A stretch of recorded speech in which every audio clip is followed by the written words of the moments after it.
what's up, everyone, and welcome to the Jim Carrey Project. This is the project where we are watching and talking about all of Jim Carrey's film and TV appearances from the beginning of his career to the modern day time. I'm your host, Brian Kondrach, and with me, as always, is Carrie Grant. And today we just finished watching.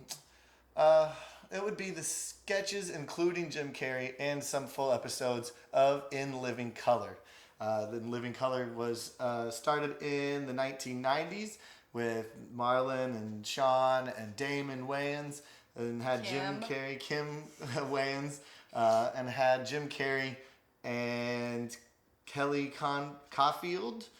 And they aired for 5 seasons. And it's where Jim Carrey spent most of his early part of the 90s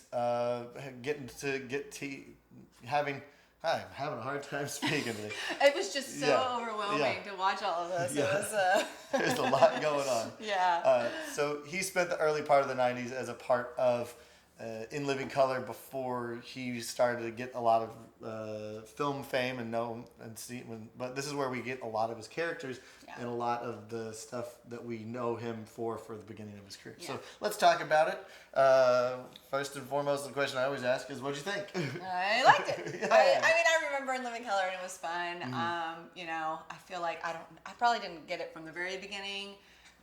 I probably was still like early junior high when it started, but I would have been in high school by the time it ended. So I definitely remember watching it. I remember some of the characters, and I remember, all of the cast members and stuff. And so it's fun. It's like I honestly I pictured myself in my parents' room, like sitting on the floor when I had a TV in my room.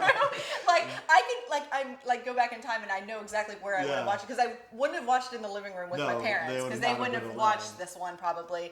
But I can feel myself just being back there, which is kind of fun. Yeah. And like what I would think, and I remember, talking to friends and guys in school and stuff who would do Fire Marshal Bill impressions and things like that, and people were into it. It was it was sort of the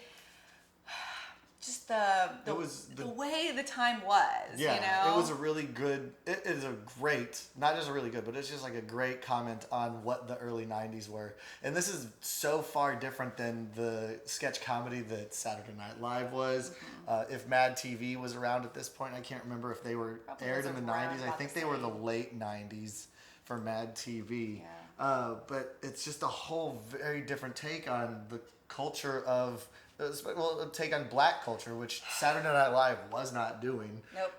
These guys were way more aggressive about things, and making fun of cultural perspective, things in the black culture that I would never know. But as everyone knew, there was oppression. Rodney King, Mike Tyson. Oh, I mean, it was like the heartbeat of what was happening in America at that time, and they did it in such a great way where it highlighted it, it brought it to people's TVs, to their lives. They could get it, but in a funny way that just makes it accessible, I think, and understandable, and maybe that's where America was at the time, was just that we're not ready to be white people or whoever. No one wants to be yelled at about it yet, but people need to know, and I think the way they did it was just brilliant. Yeah, really. and people weren't woke, if you will, in that culture, in that sense that we have people in our current society now, where it's and we're still not there. But I mean, it was that's be careful about checking your privilege, or be careful about what you're saying and how you say it, and whose feelings you're affecting. No one cared about that stuff in the early 90s. It was just blaxploitation and putting racism and the drug war and the war on drugs and poor housing and poor black people. Well, it was just things that wasn't even. No. I would have been early teens, and so it was stuff that I didn't really understand. No.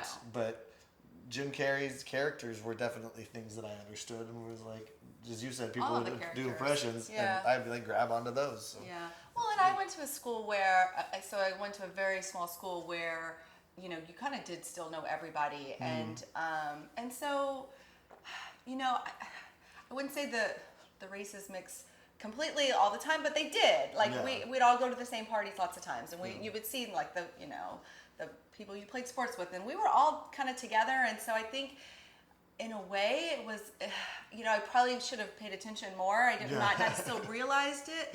How different it was for some of my friends who might have gone through that. You wouldn't even acknowledge or realize that. But looking back, hopefully it got through to some people. I just real quick, I want to read because I'm just curious, how did the Wayans family, which is at this point it was. So let me get them all straight. So it was.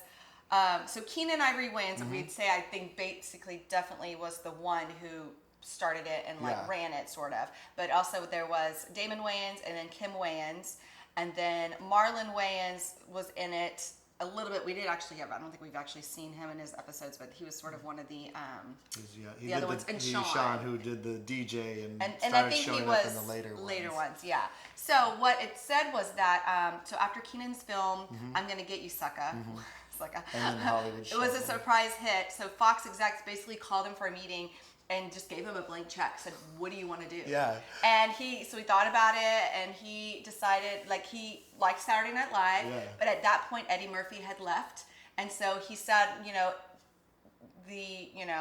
the black culture wasn't being represented anymore, and he wanted to do that, and so he obviously knew a bunch of funny his family, comedians, his family. They're all really great writers. And he said also that there was a lot of, I guess black culture that wasn't being talked about on SNL and places like that. So Jesse Jackson, Spike Lee, things like that. He's like, they weren't doing that, but we could do it. Yeah. We wanted to do it, It needs to be shown, and it needs to be a part of the culture. It needs to be said and talked about. Yeah. So I think it was probably still a little controversial once they started it, but he had basically made a name for himself enough that they're like, here you go. Here you go. And he's like, all right, let's get the crew together and let's do this. And I mean, the writing on it was really great. And I, just in that little article too, it just said that the writing room was an intense place to be. You are expected to come up with a lot of ideas, really funny ideas. And if you aren't performing, you're out. You get kicked right out of it.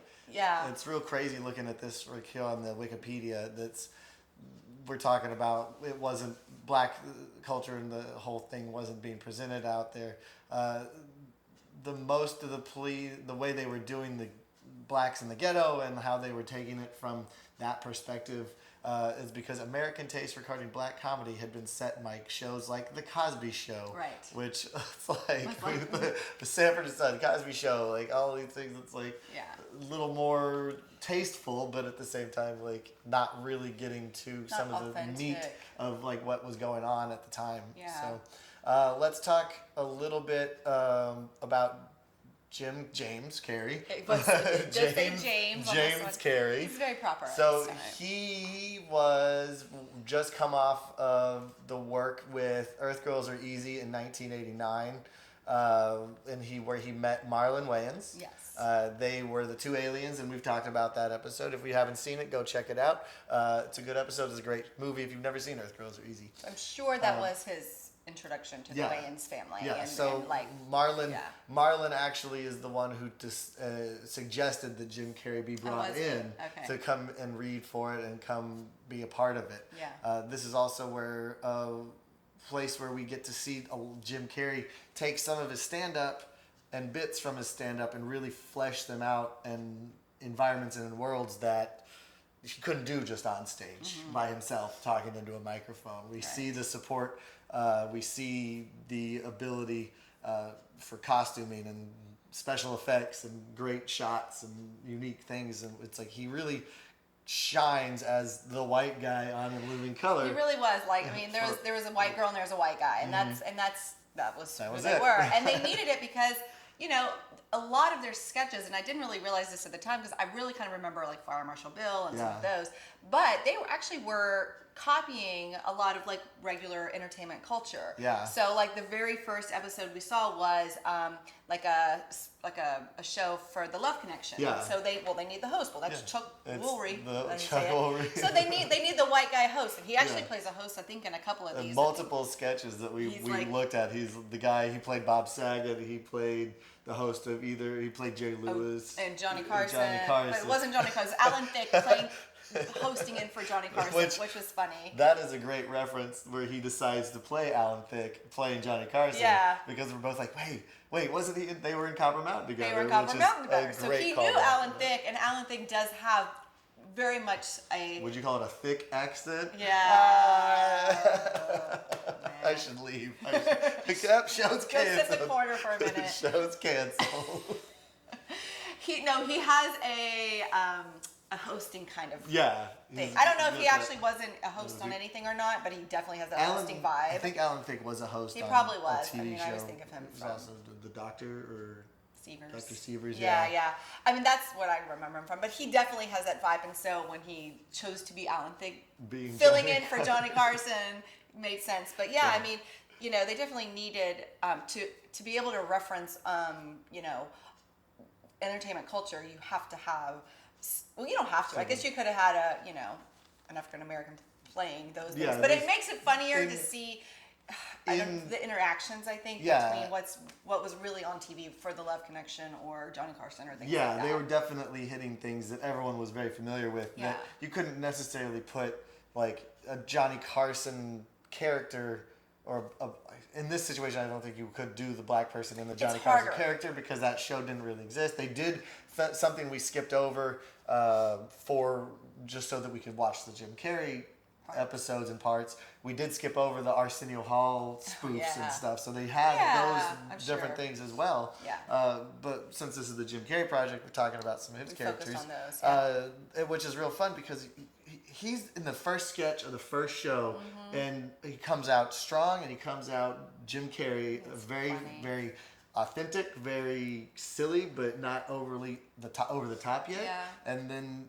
he knows of in the comedic world of heightening, which he just every time they cut back to him, and it's one of the simplest little things, but when he's talking to the guest and he leans in, he's on chin on his head, like acknowledging, like, hell yeah, hey, what's up? And then he gets even more, and then the third one, he drops down. Yeah, she's like, oh, okay. Yeah. He's already got great comedic timing. We've known he's been doing this, and it's so funny to think in a time when basically people learned how to do comedic timing and learning how to do stand-up basically by doing, whereas you and I have both taken classes, literal classes of like improv, beats, 1, 2, 3. These are how you do it, There's a formula if you want to follow it, And just to see them doing this all, it felt so raw and real, and yet it was refined for character choices and everything on here.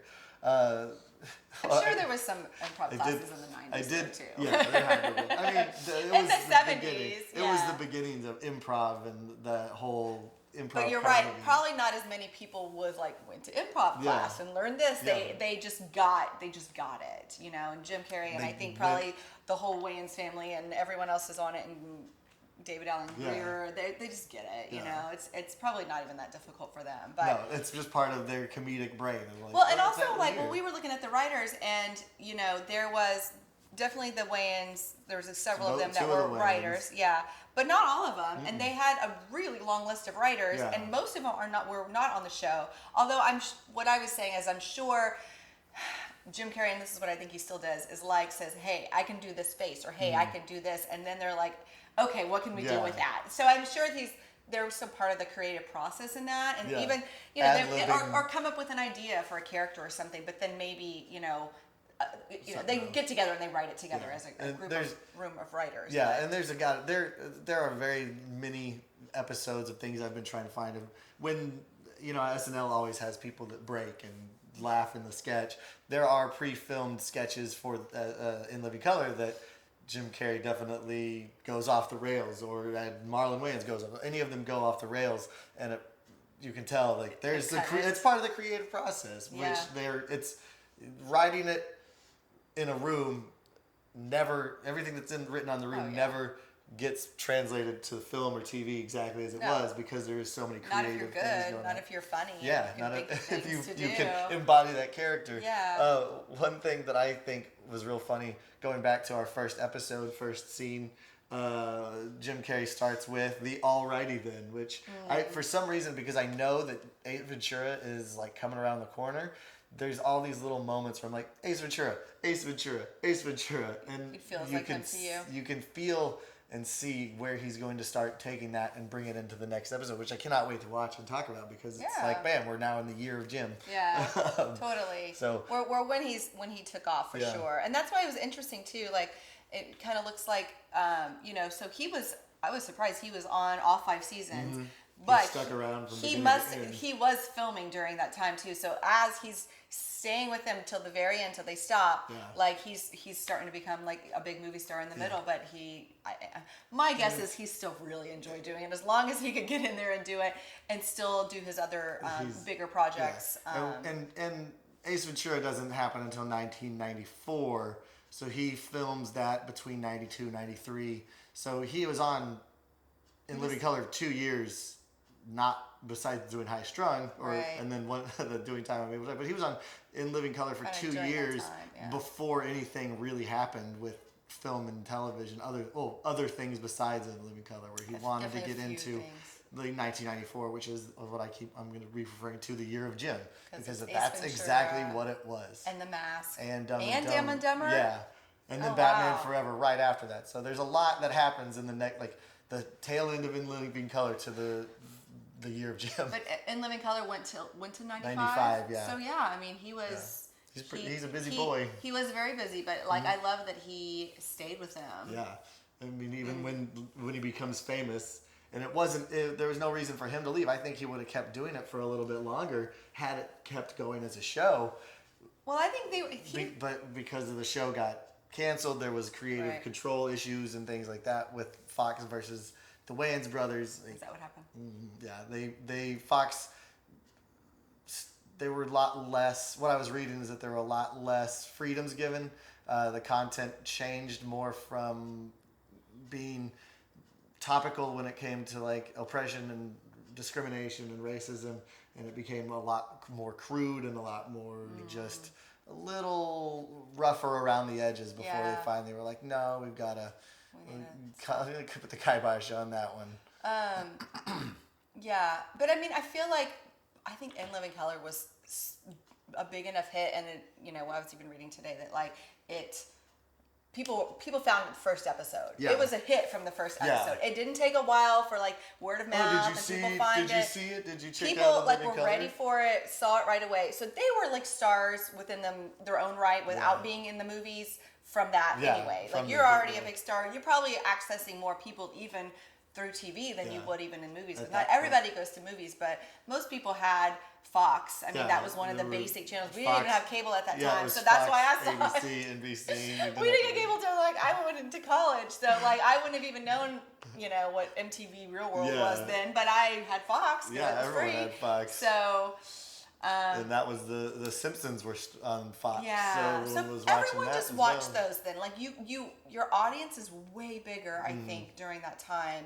Even though you think of like a movie star with the big box office, but honestly, all these characters, all these actors, I mean, are probably way more famous and more well known, throughout the whole country. Do you think that the same kind of explosion right out of the bat cannot happen in today's day and age? No, There's I think it too absolutely many. Can still happen. Do you think so? Yeah. You think a show like this could like take off and blow off? Like, I mean, I guess Breaking Bad kind of did that. Like, that's not even a sketch show, but like there's a lot more. Are you saying because there's so much more content there's so much more stuff. People wouldn't be able to all get on board with this new sketch show that came out because there's sketch shows on YouTube. There's sketch shows on the Disney Plus. There's sketch shows on Hulu and all of these things. No, I think if it hits the right chord and it's a right like this. I think in Living Color came out at the right time. Yeah.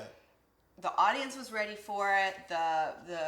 The social environment that we were living in was ready for it. Like it was right time, right place. And I think, and then again, maybe I don't remember all of how it got toward the end, but the ones we saw today just hit the right chord. Yeah. Was still really funny. I didn't feel too bad laughing at most of the things, even though sometimes it could have been a little uncomfortable. You don't want to be seen as laughing, but they're making fun of it, and they want you to laugh at it, and but they're also bringing to light what's happening. And so I don't know, like it was like the perfect storm at the perfect time. But I think that could happen again. I really do.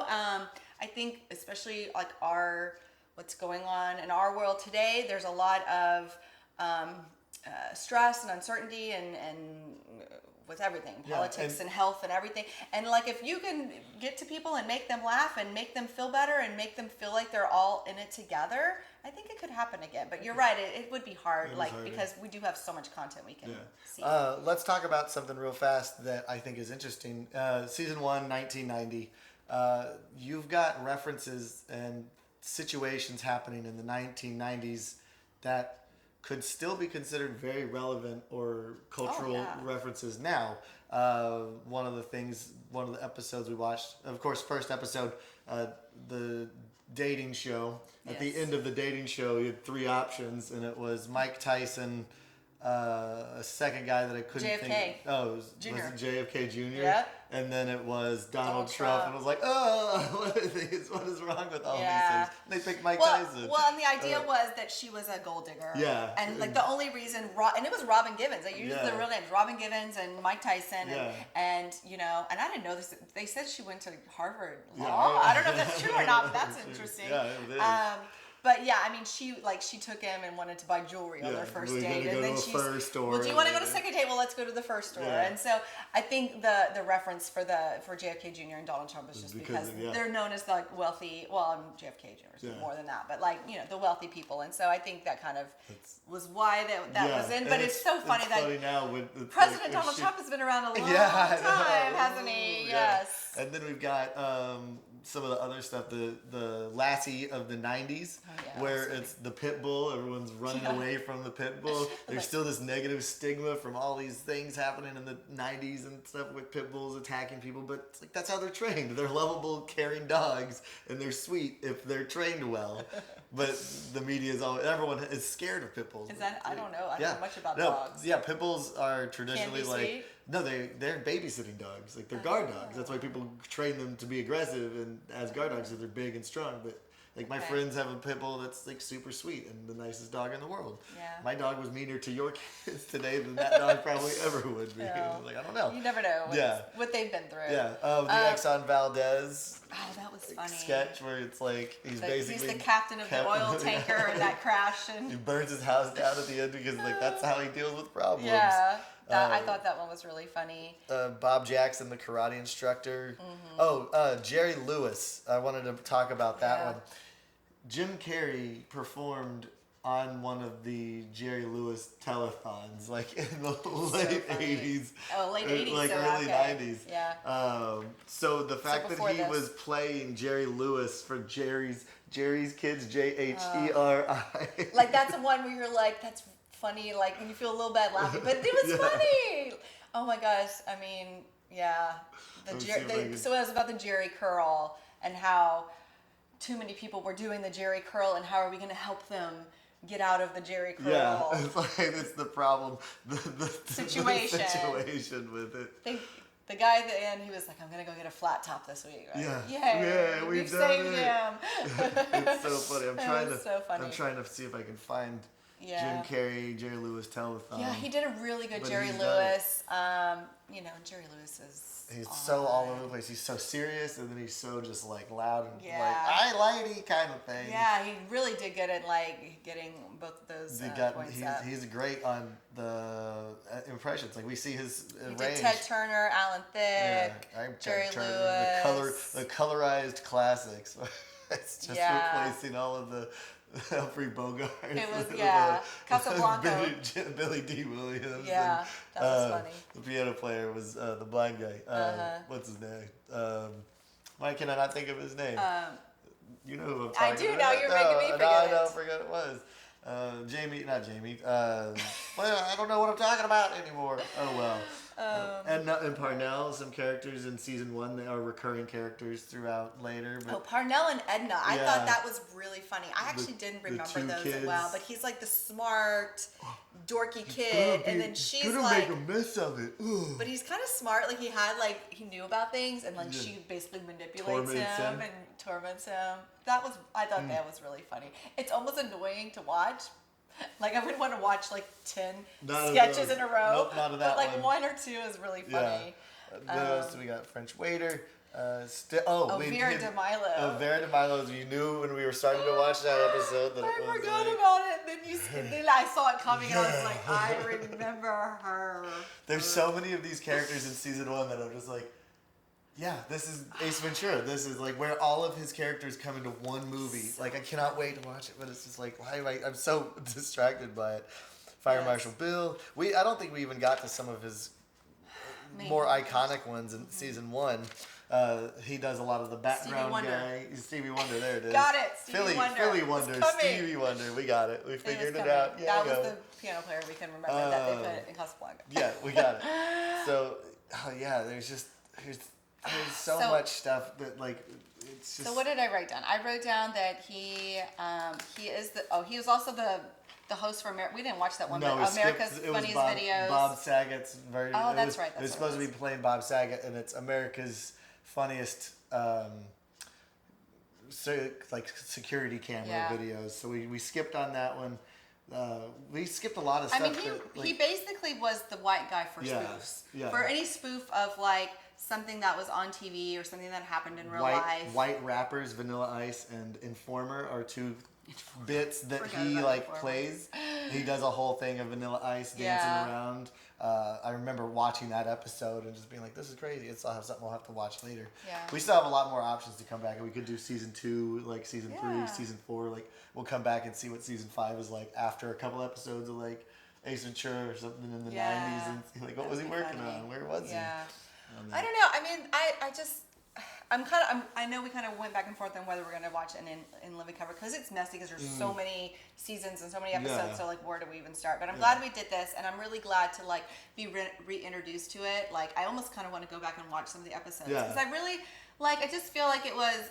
I feel like I don't mean to be like dramatic, but like they're kind of like taking back the power, like by putting their own twist on some of the negative things that were happening at the time. Mm-hmm. I feel like I just like really like am amazed that they did such a great job of it. And good job for James Carrey to jump in and like contribute in the way that he did, and I'm sure he had a blast. I mean, they're just all so funny. Like even the sketches he wasn't in that we kind of happened to accidentally watch. Like I kept wanting to be like, let's finish watching it. It's really funny. There's the oppression scent, the oppression for black men, the cologne. Really good. I mean, they were really ahead of their time in like what they were joking about and how they were doing it. Men on film, men on books, men on art, whatever. Yeah, like those were good. Gay black men were not represented in any media at the time, and they were like, hey, guess what? Here you go. Yeah. Or the homie de clown, which is like everyone thinks the clowns are fun, but homie de clown is like, I'm not putting up with this. Well, we don't play that. We don't play that. I remember everyone saying that the zeitgeist. in high school. Well, we don't play that. Yeah. Fire Marshal Bill, we touched on that one. The Wayans family all leaves in season 5. Some of them even before that because Fox was starting to censor it. There was that's sad because that was their show. They feared it would decrease syndication value, and which is touching on that. We need to wrap up pretty soon. Yeah. But I was trying to find these to watch this stuff. Yeah. I was trying to find these episodes. Half of them are on YouTube. The half of that is not on YouTube has been removed by Fox or not allowed in this country because of rights and everything. And then trying to find it in DVD.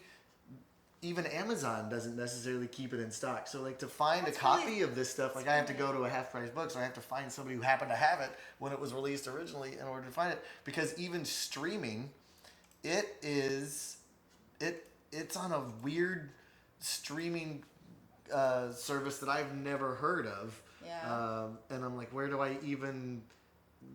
Like, I don't... That's really sad. I don't even know where I'm guessing that has to do something with Fox. Probably, which is now it's a Disney property. Yeah. It streams on Philo, which I've never even heard of before. I think I've heard of Philo. And can you imagine just like how much more popular this would be if it would be on Hulu or if it was like it would be back in the social sphere and back in the social conversation. Like it should be, yeah. So it's like, when do we get to see it on here? Because it's worth having on a place where we can see it. Start a petition. Yeah. Start a petition. I bet we get lots of signatures to get it on Disney Plus or something. Yeah.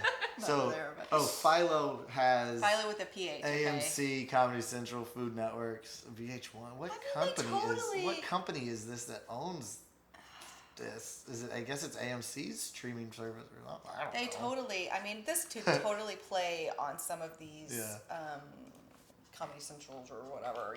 Yeah. Now. It's definitely got to be a syndication thing. Yeah. It's always tricky. This is the Oprah Network, Comedy Central, DIY, Food. Oprah could get it done. A bunch of weird. I guess it's on Roku. I could do that. I don't know. Maybe I have to just get a Roku or something. I don't want another streaming service. Anyway, we've gotten off topic, so always at the end. I know, but it's fun. We're trying to figure out what's happening. Where can you watch it? Where can you watch In Living Color? Because the quality is terrible on YouTube. I know. And hopefully after this episode, more episodes don't get taken off of. Oh, now that you talked about it, know. They're all going to be Somebody's going to go back and watch it here. We're like, see, there are people watching. I'm going to take it off. Yeah. So I guess anything else we need to talk about? No. Censorship. There was some. You talked about them being censored during what? Yeah. So they did a halftime show, which I thought was really interesting, and they were really nervous they were going to go off script, which they did, and they offended Richard Gere and was it Ray? Who's the runner? Lewis? The runner, Carl Lewis.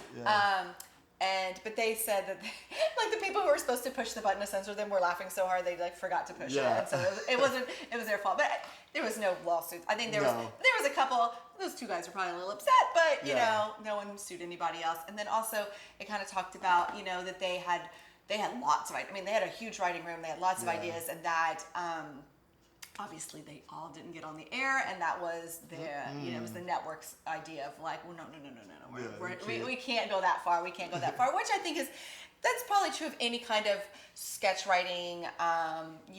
When you're trying to be funny, it's always like, where's the line between what's inappropriate and what's funny and appropriate, what's too inappropriate. Yeah. So, but I really enjoyed the ones we watched. Like I said, I didn't feel like anything was too crude or weird, or it was just like kind of funny and thoughtful, but mostly just funny. Yeah, and that's all that matters. Very well aware of what's going on. Yeah. I was looking at some things real fast. Towards the end of the series, they started having a lot more guest stars and guest appearances. Chris Rock was on it. I think Jamie Foxx was on it. Jamie Foxx, I think, came in season 3. He was featured in season 3. And then he starred at the end. Yeah, it's so funny. Just like how many, there's actually quite a few people that were on here. And just we have to mention, J-Lo was a fly girl, and Carrie Ann Inaba was a fly girl for a while. Yeah. It's just Lisa funny Marie Todd, that sounds familiar. It's just so funny to see. So yeah, I mean, they definitely had a lot of people, a lot of. Look at how many episodes careers. They had. They have 26 episodes. They're filming half the year. Yeah. For seasons 2, 3, and 5 and stuff. Oh right, so that's per year. Yeah. Only the first season was a 13 episode season. The rest were full years. Yeah. Cool. Well, I'm glad we watched it. It was a lot of fun. Oh, there's musically licensing issues that had some sketches to be edited so that the music wasn't used or whatever. So anyway, let's give it a real quick rating, and then we'll close out. This is probably going to be one of our longer episodes, but that's fine. It's only 35 minutes. So rating. What's your rating? Oh, okay. 9 out of 10 for what we watched today. We were picking and choosing mostly Jim Carrey stuff, but overall it was what we stopped and watched was funny and all funny. It was great, and the writing's incredible, the acting's good, special effects are fun. I mean, they're not the best, but it's a sketch show in the 90s. What did you expect? No digital effects anywhere. No. Real fire being used for Fire Marshal Bill. Yeah. I thought they did a good job. It was the 90s, and it's a sketch show, so I think the effects were. It's funnier that they're not that good. You know, that's what you want, honestly. So for having a blank check. Like they ran with it and they did a good job with it. Yeah, I say 9 too. I thought it was really great, really funny. I wanted to watch more. I want to watch more. I might go watch more, especially since we're home for a while now. Yeah, So. if you were gonna start binging on anything, now First binge watch our show, Yeah. and then go binge watch In Living Color if you can find them. Yeah, although this comes out in a week or 2 weeks, so We'll still be at home. hopefully we're not stuck at home at that point. I try to avoid talking about it all the time. All right, anyway, that wraps it up for us. Thank you guys for tuning in. If you enjoyed our stuff, like and subscribe, turn on your notifications, follow us on all the things. We do have an Instagram. We do have other shows. We do have this on podcasts on Apple, Spotify, Google, any place you can get podcasts. Yeah. So thanks for tuning in to the Jim Carrey Project. I am your host, Brian Kondrach. And Carrie Grant. And we will see you next time when we start watching Ace Ventura, Pet Detective. The Year of Jim, 1994. Woohoo. Yeah. Alrighty then. Alrighty then. All right, let's Bye-bye. not jump the gun. Bye guys, we'll see y'all later.